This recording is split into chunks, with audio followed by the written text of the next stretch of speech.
É inconcebível o que estamos vendo em termos de conflitos entre os poderes da República. Porque diz o artigo 2º da nossa Constituição brasileira que o Executivo, o Legislativo e o Judiciário são poderes independentes e harmônicos, cada um com suas atribuições próprias e específicas. Se um se intromete no outro, nas atribuições do outro, há irregularidade. E eu lembro que isto parece estar acontecendo.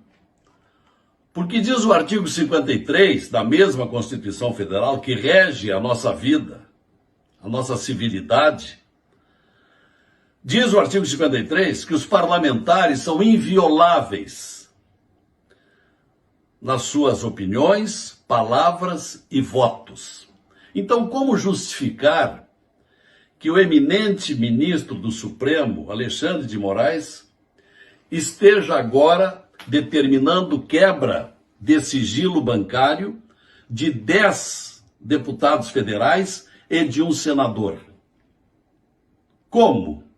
Da mesma forma que este mesmo eminente ministro, sem sorteio, foi nomeado no ano passado pelo presidente do Supremo para proceder a um inquérito chamado Inquérito das Fake News, para investigar pessoas que ofendiam o Supremo Tribunal Federal, sem ter chamado, sem ter representado para o Ministério Público, no caso a Procuradoria-Geral da República. Foi iniciativa própria do eminente ministro, que se tornou juiz, mas ao mesmo tempo investigador, responsável pelo processo, acusador e julgador.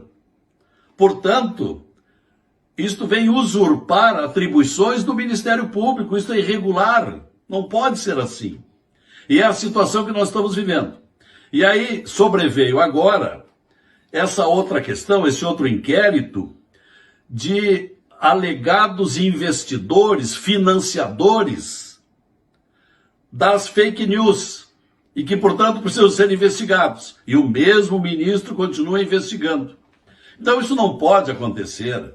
Isso é uma barafunda jurídica inaceitável e justamente isto sendo cometido por aquela corte que deve ser a primeira a zelar pelo fiel cumprimento das normas constitucionais. Então, não é por outra razão que já há algum tempo vem ocorrendo uma insatisfação de milhões de brasileiros com certos comportamentos de ministro do Supremo Tribunal Federal, desde aquelas libertações de delinquentes famosos, mas por serem poderosos, eram facilmente colocados em liberdade, o que motivou incontáveis pedidos de impeachment de ministro do Supremo que estão até hoje dormindo em sono profundo nas gavetas do Senado Federal, sem que pudéssemos levar adiante nem ao menos a discussão. Pela mesma razão, não teve prosperidade uma CPI da toga.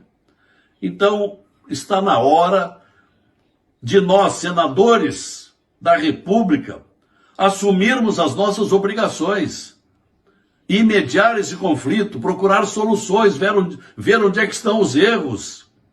Se isto ocorre com o ministro do Supremo, que sejamos nós, os senadores, única instituição, o Senado, com poderes de sabatinar e liberar juristas para envergarem a toga do Supremo, como também para tirar-lhes o poder. Porque senão, os ministros do Supremo seriam inatingíveis, estariam acima da lei, não seriam iguais perante a lei. Por isso o Senado tem esse poder. Mas isso não está ocorrendo.